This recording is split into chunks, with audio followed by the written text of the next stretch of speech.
네, 오늘 본문 말씀은 사도행전 24장 22절부터 27절까지입니다. 사도행전 24장 지난주 거가 업데이트 안 된 것 같은데요. 24장 22절부터 27절까지입니다. 오늘 본문 말씀은 가이사랴 지방의 총독이었던 벨릭스 앞에서 바울이 자신을 변호한 후에 그 다음에 이어지는 내용입니다. 22절부터 제가 먼저 읽고 그 다음에 우리 교독하겠습니다. 22절. 벨릭스가 이 도에 관한 것을 더 자세히 아는 고로 연기하여 이르되 천부장 루시아가 내려오거든 너희 이를 처결하리라 하고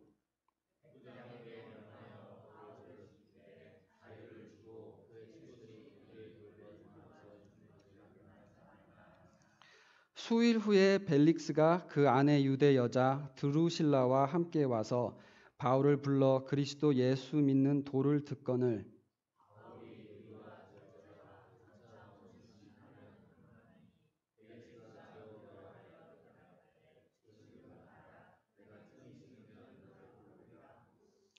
동시에 또 바울에게서 돈을 받을까 바라는 고로 더 자주 불러 같이 이야기하더라. 함께 읽습니다.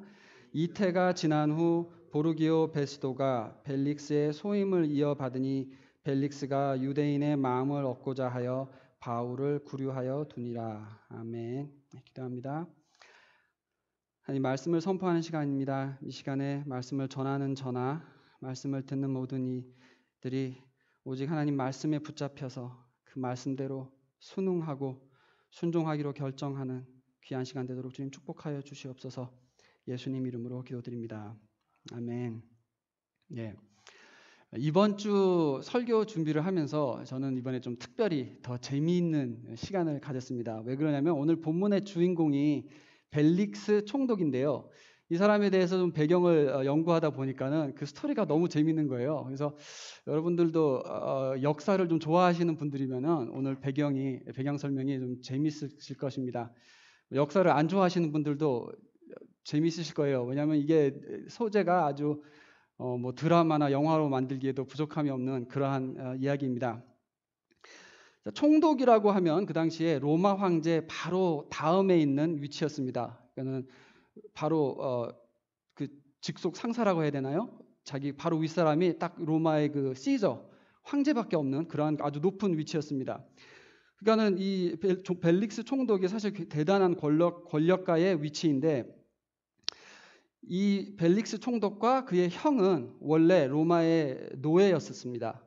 그러다가 나중에 자유인으로 해방이 되고 난 다음에 이런 정치인이 되었는데 형이 사실 더 위대해요. 그 로마 제국 황제의 어머니 집에서 일을 하던 노예였는데 거기서 해방이 된 다음에 이제 황제의 신임을 얻어가지고 그 다음에 로마 시에서 아주 권력이 높은 그런 지도자가 됐습니다. 그래서 사실 벨릭스 총독도 그 형의 덕을 받아서 지금 이 유대 지방의 총독으로 오게 된 것입니다.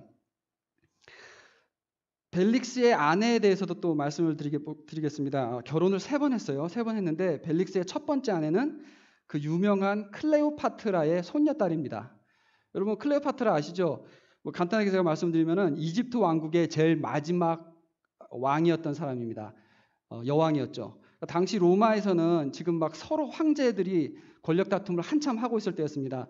로마 공화국에서 지금 제국으로 바뀌는 그 전환점입니다. 공화국일 때는 여러 명이 함께 나눠서 정치를 하다가 지금 황제가 그러니까 시저가 돼서 혼자 그 독재를 하는 이 지금 제국으로 넘어가는 그 시기였는데 클레오파트라가 3명 중에 하나를 유혹을 해서 결혼을 하게 되는데 이것이 이 결정적인 전쟁을 일으키는 그 중요한 계기가 됩니다. 근데 이 전쟁에서 클레오파트라하고 그의 그 남편인 것이죠. 그 3명 권력을 다툼하던 사람 1명이 전쟁에서 져요.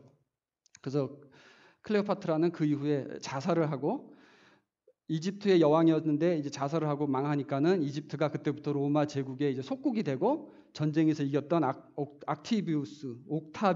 옥타비우스는 로마의 황제가 되면서 이제 드디어 그 로마 제국이 시작이 되는 것입니다. 근데 이 클레오파트라 부부의 딸 죽기 전에 유일하게 낳았던 외동딸 하나의 딸이, 손녀딸이 이 첫 번째 아내인 것입니다. 대단한 가문이죠. 물론 뭐 전쟁에서 지고 죽었으니까는 그렇긴 하지만, 그런가 하면 벨릭스 총독의 두 번째 아내에 대해서는 알려진 게 없지만 세 번째 아내에 대해서 또 본문 24절에 나옵니다. 이름이 드루실라이고 유대인이라고 기록되어 있습니다. 사도행전 12장에서 야고보를 순교시킨 그 헤롯 왕의 이야기가 나오는데 그 헤롯 왕의 막내딸입니다. 여러분 아시다시피 헤롯 왕 가문도 엄청난 가문입니다. 대대로 정말 아주 심한 악을 행하고 많은 사람들을 죽이고 많은 사람들을 순교시키고 이랬던 그 악을 행했던 집안인데, 이 세 번째 아내 두루실라도 이제 그 가문의 막내딸인 것이죠. 원래 작은 나라의 왕한테 시집을 갔었는데 이미 결혼했던 이 유부녀를 이 벨릭스 총독이 유혹을 해서 그 왕을 버리고 자기와 재혼하게 합니다. 지금 그렇게 결혼을 한 사람들입니다.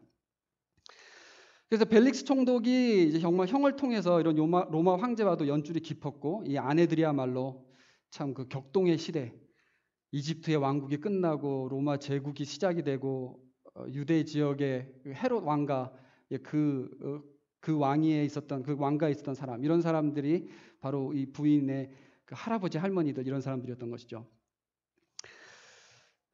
그런 벨릭스 총독이 그래서 근데 정치를 잘했는가 하면 너무 못했습니다.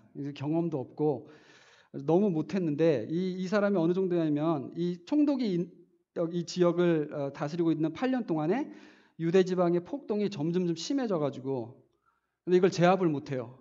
나중에는 유대인의 대제사장을 학살하기도 하고 암살하기도 하고 또 유대인들을 이제 그것 때문에 막 반란이 일어나는 유대인들을 많이 학살을 합니다. 그래서 이것이 점점 번지고 제재가 안 돼서 이것 때문에 벨릭스 총독은 나중에 쫓겨나고, 그다음에 유대인들은 계속 그 폭동을 이어가서 나중에 유대인 대반란이 일어나게 됩니다. 그 유대인 대반란 때문에 이제 로마에서 이제 강압적으로 군대를 보내서 이 사람들을 저지하다가 그때 예루살렘 성전이 완전히 붕괴가 되고, 이때부터 유대인들은 아예 이 지역에 살지도 못하게 쫓겨나면서 그 이후로 1900년 가까이 이제 나라 없는 민족으로 떠돌면서 살게 되는 그 역사의 시작이 되는 것입니다. 이렇게 큰 역사적 사건이 터지기 바로 몇 년 전 서기 57년도가 오늘 사도행전 24장의 이야기입니다.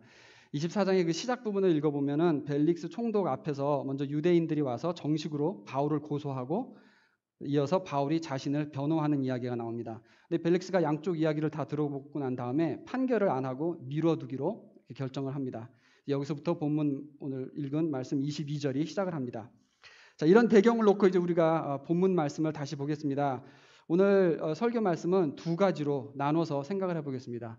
벨릭스가 무엇을 잘했는가, 그리고 벨릭스가 무엇을 잘못했는가, 이 두 가지 내용을 생각해 보겠습니다.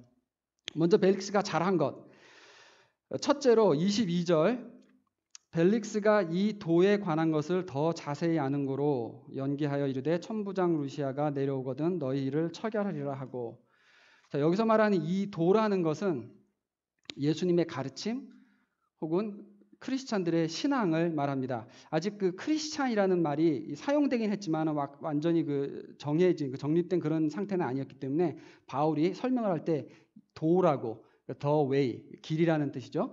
그렇게 표현을 합니다. 첫째로 벨릭스가 잘한 거는 이 그리스도의 가르침에 대해서 이미 잘 알고 있었다는 것. 유대 지방에서 아마 몇 년째 통치를 했기 때문에 그랬을 거고, 또 아내가 유대인이었기 때문에 자연스럽게 이 그리스도의 신앙과 크리스찬의 그 행적에 대해서 많이 알게 됐던 것 같습니다. 둘째로 잘한 것은 23절, 백부장에게 명하여 바울을 지키되 자유를 주고 그의 친구들이 그를 돌보아 주는 것을 금하지 말라. 그러니까 바울을 배려해서 편하게 감옥에서 생활하도록 도와줬습니다. 필요한 옷이라든가 사용품들을 친구들이 갖다 주고 이렇게 면회할 수 있게 편하게 해줬고, 제 생각에는 벨릭스가 그 로마의 법대로라면 바울에게 형벌을 줄 만한 아무런 이유가 없다는 것을 본인이 잘 알고 있었기 때문에, 또 로마의 시민이었기 때문에 이러한 혜택을 허락할 수 있었던 것이었습니다. 그 다음에 24절, 수일 후에 벨릭스가 그 아내 유대 여자 드루실라와 함께 와서 바울을 불러 그리스도 예수 믿는 도를 듣거늘. 세 번째로 잘한 것은 아내와 함께 바울을 불러와서 예수 믿는 것에 대해 들었다는 것입니다. 한번 우리 생각해 보세요. 바울과 2년 동안 감옥에 두었거든요. 1대1로 정말 성경 공부를 할 수 있는 그러한 상황인 것입니다. 그것도 자기 궁전 감옥에다 가둬두고 아무 때나 자기 시간 편한 대로 와서 불러서 이야기를 들을 수 있는 그러한 상황인 것이죠. 이런 특권이 어디 있을까 하는 생각을 해봅니다. 그런데 여기서 이제 궁금한 거 한 가지. 바울이 그럼 성경 공부 내용이 어떤 것이었을까? 어떤 교재를 썼을까? 우리도 지금 봄에 성경 공부 시작을 하려고 지금 교재를 찾고 있는 중인데요. 자, 바울의 성경 공부 내용이 25절에 나옵니다. 25절, 바울이 의와 절제와 장차 오는 심판을 강론하니. 하나님의 사랑에 대한 것도 아니고 또 이스라엘의 역사에 대한 것도 아니고 의와 절제와 그리고 장차 올 심판에 대해서 강론을 했다고 합니다. 자, 지금 바울은 자기가 수감되어 있는 죄수의 신분으로서 자기를 수감시킨 이 로마 제국의 총독에게 의와 절제와 세상 끝날 날에 받을 하나님의 심판에 대해서 설교를 하고 있는 것입니다. 이게 요즘 말로 말하면 정말 정면 돌파 설교라고 생각을 하면 될 것 같아요. 앞에서 제가 설명드린 대로 이 벨릭스 부부의 삶을 배경을 생각해 보면 뭐 윤리와 도덕은 다 버리고 했던 그런 결혼이었고 폭력으로 사람 민중들을 압제하는 이런 지금 통치를 하고 있는 상황인데 이런 부부에게 얼마나 시원하게 바울이 의에 대해서 절제에 대해서 하나님의 심판에 대해서 설교를 했을까 한번 상상을 해볼 수가 있을 것입니다. 이런 폭군 앞에서 바울은 자기 목숨에 대해서는 아무런 걱정 없고 뭐 어떻게 좀 편의를 봐서 비위를 맞춰서 내가 풀려날 수 있지 않을까라는 이런 생각 전혀 없습니다. 오히려 벨릭스가 꼭 들어야 하는 내용으로 강하게 필터 없이 선포를 하고 있는 것입니다. 그걸 어떻게 하느냐? 25절 우리 끝까지 한번 읽어봅니다. 바울이 의와 절제와 장차 오는 심판을 강론하니 벨릭스가 두려워하여 대답하되 지금은 가라. 내가 틈이 있으면 너를 다시 부르리라. 이렇게 말을 합니다. 그러니까 이 벨릭스 총독이 두려웠던 거예요. 마음에 찔리는 것이 있었다는 겁니다. 불편해서 더 못 듣겠다고 바울을 가라고 합니다. 로마 제국의 총독이었는데 사람의 목숨을 너무 가볍게 여기는 그러한 총독이었는데 진리의 말씀 앞에서는 바울의 바른 가르침 앞에서는 두려워했다는 것입니다.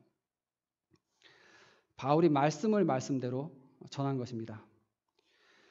그런데 이런 말씀 앞에서도 변화를 받지 못합니다. 왜 그러냐? 이제 벨릭스가 잘못한 것들이 있기 때문에 그렇습니다. 우리 이제 벨릭스가 잘못한 것들 생각해 봅니다. 25절 끝부분만 다시 한번 보면 벨릭스가 두려워하여 대답하되 지금은 가라. 내가 틈이 있으면 너를 부르리라. 벨릭스가 잘못한 첫 번째는 말씀에 찔림이 있고 흔들림이 있는데 지금은 가라 하고 바울을 돌려보낸 것입니다.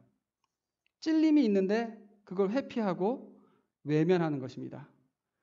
이것이 첫 번째 잘못한 것. 두 번째 잘못한 것은 26절 동시에 또 바울에게서 돈을 받을까 바라는 거로 더 자주 불러 같이 이야기를 하더라. 마음을 찌르던 것은 무시하면서 또 뇌물 받을 것을 궁리를 했다는 것입니다. 26절 시작이 동시에라는 말로 시작을 합니다. 그러니까 마음에 찔리기도 하면서 그래도 뇌물을 받을 길이 있지 않을까? 이런 생각을 동시에 같이 했다는 것이에요. 이게 어떻게 이런 두 마음이 같이 공존을 할까요? 근데 우리도 자주 그런 마음 상태를 가집니다. 예를 들어서 예배를 드리러 왔는데 계속 다른 것에 관심을 갖고 신경을 쓰고 있고 다른 생각하고 전화기가 궁금하고 사람 만날 생각하고 끝나고 뭐 할까 이런 궁리하고 이렇게 마음은 딴 데가 있는 거예요. 근데 그러면서도 난 지금 교회에 와 있으니까 괜찮겠지, 괜찮다 하는 이런 생각을 하고 있는 것입니다. 벨릭스가 밖에서는 지금 폭군으로 통치를 하고 있으면서 바울 불러다가 이렇게 좋은 말 듣고 있으면 뭔가 그래도 내가 만회가 되고 있다는 이런 착각을 하고 있는 중입니다. 셋째로 잘못한 것 27절 이태가 지난 후 2년이 지났단 말입니다. 보르기오 베스도가 벨릭스의 소임을 이어받으니 벨릭스가 유대인의 마음을 얻고자 하여 바울을 구류하여 두니라. 유대인의 마음을 얻고자 해서 바울을 풀어주지 않고 계속 가두어뒀다는 것입니다. 사도행전 끝부분에 보면은 로마의 지도자들이 여러 명 등장하는데 모두들 자기들끼리는 바울이 죄가 없다는 것을 인정을 합니다. 그런데 그 누구도 바울을 풀어주는 사람이 없어요. 옳은 걸 옳다고 결정하고 행동을 하지를 못하고 있는 거예요. 이 권력자들이. 왜 그랬냐? 정치적 이유 때문에, 자기 신변의 보호를 위해서. 벨릭스는 권력을 갖추고 있었지만은 사실 그건 모양뿐이지 아주 비겁한 사람이었습니다. 자기 죄에 대한 찔림을 느끼면서도 회개하지 못하는 겁쟁이였고, 뇌물이나 바라고 있고, 유대인이나 눈치를 보고 있고, 이런 생활을 하다가 결국엔 쫓겨나서 아주 무능한 폭군이라는, 로마의 역사 중에서 아주 월스트 총독 중에 하나라는 이러한 역사의 평가를 받습니다. 유대 지방에서 총독 자리에서 쫓겨난 이후에는 아무런 그 사람에 대한 기록도 없습니다. 우리 한번 생각해 보겠습니다. 예수님의 설교가 약해서 가룟 유다가 구원을 못 받았을까요? 바울의 성경 공부가 약해서, 말씀이 조금 복음 중심을 벗어나서, 아니면 뭐 재미있는 예화가 부족해서, 간증이 모자라서 바울이 벨릭스를 변화시키지 못한 것일까요? 최고의 신학자고 최고의 설교자였던 이 바울과 2년 동안 아무 때나 이야기할 수 있는 그러한 환경을 두고도, 또 본인도 찾아와서 말씀을 듣고 마음에 찔리게까지 했었으면서도 변화받지 못했습니다. 문제는 벨릭스한테 있는 것입니다. 그가 가졌던 이 두려움, 자기가 지금 갖고 있는 걸 잃을까 봐 그걸 두려워하고, 또 양심의 외침을 느끼면서도 도망치는 이 비겁함, 옳은 걸 옳다고 확실하게 붙잡을 줄 모르는 용기 없는 이러한 모습, 명예, 돈, 권력, 이것을 더 중요하게 여겼기 때문에 결국 모든 것을 다 잃어버리는 이러한 어리석은 삶을 살게 됩니다. 우리가 배울 점은, 코앞까지 왔다고 해도 내가 용기를 내서 문턱을 넘지 못하면 아무것도 얻지 못한다는 것입니다. 자기는 다 왔다고 착각을 하고 그 속에 속해 있다라고 착각을 하고 있지 몰라도 사실은 아직 아무것도 얻지 못한, 아무것도 모르는 상태라는 것입니다. 이 사도행전 마지막에 나오는 많은 지도자들 중에서 사실 바울은 이 사람들 앞에 설 때마다 계속 간증을 하고 계속 예수님의 부활에 대해서 증거를 합니다. 근데 그 중에 아무도 복음을 받아들인 사람이 없는데, 그 중에서 특히 이 벨릭스 총독은 가장 근접했고 가장 오래 말씀을 들었고, 그렇지만 이 사람도 여전히 아무것도 얻지 못한 것은 마찬가지가 되는 것입니다. 만약 벨릭스가 이때 회개하고 구원을 받았다면 어떻게 됐을까? 만약 본디오 빌라도가 예수님을 풀어줬으면 어떻게 됐을까? 우리가 이런 생각들을 해볼 수가 있습니다. 과연 역사가 달라졌을까? 벨릭스가 용기를 내서 이때 바울을 풀어줬으면, 로마까지 잡혀가서 네로에게 순교당하지 않고 그럼 더 오랜 시간 동안 전도를 할 수 있었을까? 물론 이런 질문들은 하나님의 섭리가 그 모든 것 위에 덮고 있다는 것을 우리가 먼저 기억을 해야겠죠. 그렇지만 이런 중요한 역사의 기점에서 벨릭스는 누구보다 아주 귀한 일을 할 수 있는 그런 기회가 한참 주어졌는데 다 놓친 사람으로 그 인생을 끝나게 됩니다. 낮은 가치를 쥐려고 몸부림치다가 모든 것을 잃은 사람이 되는 것입니다. 제가 고등학교 때에 제 전도사님께서 저한테 이런 말씀을 하셨습니다. 저는 그때 미국 온 지 이제 얼마 안 됐던 때라서 꿈은 많지만은 한숨이 더 많은 그런 아주 복잡한 시기였습니다.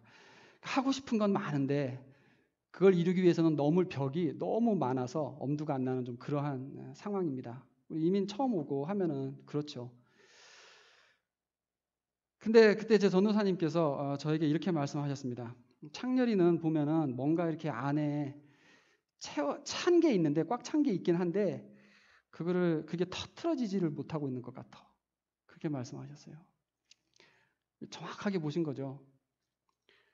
제 마음속에 그런 게 있었습니다. 예수님을 위해서 살고 싶고 이게 뭔가 하나님 나라 위해서 내가 크게 사용되고 싶다라는 이런 마음이 있는데 나는 영어도 못하고 집도 가난하고 학교 생활도 전에 말씀드렸죠. 아주 험하고 안 맞고 오면 정말 하루 살았구나 하는 이런 그 학교 환경에서 막 힘들어하고 그러다 보니까 교회에서도 늘 더 참여할 기회가 있는데 내 형편에 지금 뭐 어떻게 이런 걸 해. 영어도 못하는데 고등부에서 무슨 더 활동을 해. 이만큼 하면 많이 하는 거지. 이렇게 항상 머뭇거리면서 선뜻 나서질 못하는 그러한 생활을 하고 있었습니다. 기억나는 게 겨울 수양회에서 전도사님이 저한테 그 소그룹 리더를 맡기셨어요. 내가 막 그때 전도사님 저 이걸 어떻게 하라고 저는 영어 안 돼요. 어떻게 이거 이러면서 정말 막 애처럼 징징대다시피 하면서 이걸 못한다고 막 그랬던 생각이 나요. 지금 생각하면 너무 부끄러워요. 그 저의 모습이. 그리고 고등부 졸업반 됐을 때 그 학생들 중에 한 명이 그 고등부 회장으로 저를 추천을 했는데 당장 그 자리에서 기권하고 못한다고 했던 그 기억이 있습니다. 단기 선교를 교회에서 가면은 우리 집 형편에 어떻게 단기 선교 필요한 금액을 만드나 이러면서 그냥 아예 생각도 안 하고 늘 이렇게 한 걸음 물러선 신앙생활을 했었습니다. 늘 답답한 마음이었습니다. 하나님께서 나를 계속 더 깊은 곳으로 부르신다는 것을 느끼고 있었는데 복음이 귀했고 또 주를 위해 헌신하고 싶은 열정까지도 분명히 있었는데 확 속에서 타고 있었는데 이걸 다 내 힘으로 이루어야 된다고 착각을 하고 있었던 것입니다. 그러니까 자신이 없고 두려운 거예요. 그 후에 한 15년 정도가 흐른 뒤에 그때는 이제 제가 몸이 너무 많이 아파가지고 막 여기저기 기도받으러 다니고 그럴 때였습니다. 근데 그때 기도해 주신 분이 제 상태를 이렇게 설명을 하시는데 큰 바다를 바라보면서 제가 높은 절벽 위에서 이렇게 서 있다고 합니다. 근데 그 큰 바다는 하나님의 은혜의 바다인데 제가 거기서 이렇게 망설이면서 뛸까 말까 그러면서 뛰지 않고 계속 바라만 보고 있다고 이렇게 설명을 하십니다. 이게 제 마음에 확 와 닿았던 것이 정확한 표현이었거든요. 솔직히 그때도 너무 두려운 게 많았습니다. 몸이 아파서 두려웠고 어떤 일을 시작하면 이게 안 돼서 망할까 봐 두려웠고 하나님께 온전히 헌신해버리면은 먹고 사는 거는 어떡하라고 그래서 두려웠고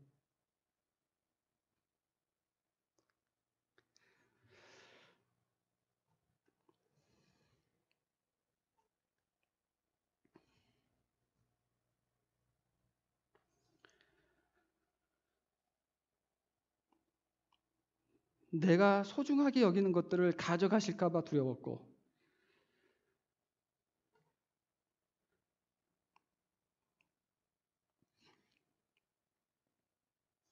하기 싫은 거를 시키실까 봐 또 두려웠습니다.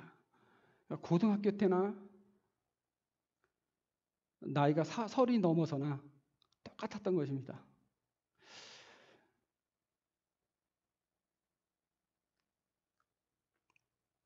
이게 제 문제였어요. 내 청년의 때가 왜 이렇게 힘들었는가?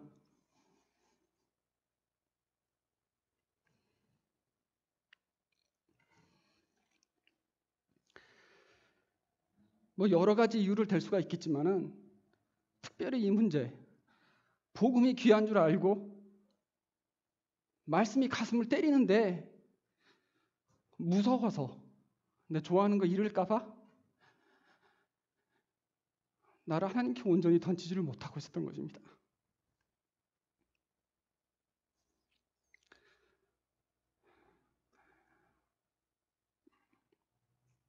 벨릭스 총독이 누구보다 크리스찬의 도에 대해서 잘 알았다고 그랬고 바울의 말씀을 계속 들으러 봤고 그 마음에 찔리기까지 했지만 결국 자기 거 잃을까 봐 세상 건 놓칠까 봐 어떤 파격적인 전환을 하지를 못하고 있는 것입니다. 결국 아무것도 얻지 못하고 무능한 로마 총독이라는 명성과 함께 역사 속에 사라지게 됩니다. 그 많은 교회를 세우고 수많은 그리스도인을 양육했던 바울을 2년 동안 옆에 두고 변화받지 못한 것입니다. 저는 지옥에 가서 제일 크게 후회하면서 통곡할 사람이 누군가 생각해 보면은 가룟 유다와 벨릭스 이게 상위권 1%라고 생각해요.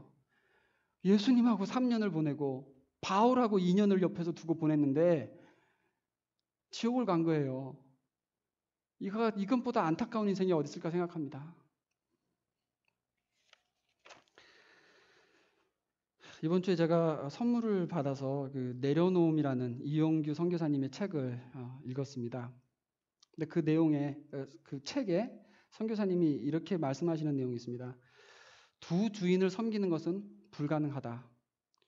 우리가 세상과 하나님을 둘 다 누리고 싶어 한다면 우리 생각에는 내가 하나님을 쥐고 있는 것 같은데 사실은 세상을 쥐고 있는 것이다. 왜냐하면 양쪽을 다 잡으려는 사람은 결정적인 순간이 왔을 때 십자가를 놓고 분명히 세상을 선택하게 돼 있다. 그렇게 말씀하십니다. 본인은 그래도 양쪽 다 적당히 쥐고 있다고 착각을 하고 있는 것이죠. 세상을 놓고 하나님을 잡아야 합니다. 놓기가 힘들고 이 놓는 선택이 아주 힘든 거 아는데 또 거기에 대해서 이용규 선교사님이 이렇게 말씀하세요. 바로 인용하겠습니다. 좁은 길을 선택하는 자에게 준비해 두신 하나님의 축복은 그 길을 선택하기 전에는 볼 수가 없다. 하나님께서 이삭 대신에 희생제물로 준비해 두신 양은 아브라함이 순종하기로 결단한 이후에만 볼 수 있는 것이었다. 여호와 이레의 하나님은 우리가 미래를 내려놓는 순종의 결단을 하기 전까지는 철저히 가려져 있다. 그렇게 말씀하십니다. 감춰진 축복을 믿고 지금 주려는 것을 내려놔야지 된다는 것입니다. 그제서야 먼저 내려놔야 그 후에 준비해 두신 것을 볼 수 있게 된다는 것입니다. 내가 지금 믿고 있는 것들을 내려놓는 훈련을 해야 합니다. 내려놓게 해달라고 기도를 해야 합니다. 벨릭스 총독이 그것을 못했어요. 복음의 메시지에 마음이 흔들렸는데 문턱까지 왔는데 끝까지 아무것도 얻지 못한 그 안타까운 인생이 저와 여러분에게 큰 교훈이 되기를 기도합니다. 저는 이번 주에 그래서 이 말씀 준비하면서 또 내려놓은 책을 읽으면서 또 다시 고민을 해봅니다. 그렇다면 이제는 내 속에 있는 것들이 다 터트려졌는가? 내가 이제는 정말 이 하나님 은혜의 바다에 온전히 내 몸을 던졌는가? 아직도 놓지 못하고 내 마음속에 쥐고 있는 것이 어떤 것들이 남아있는가? 이것이 우리 함께 다 같이 고민하는 우리의 고민이 되고 우리의 기도 제목이 되기를 주님의 이름으로 축복합니다. 함께 기도합니다.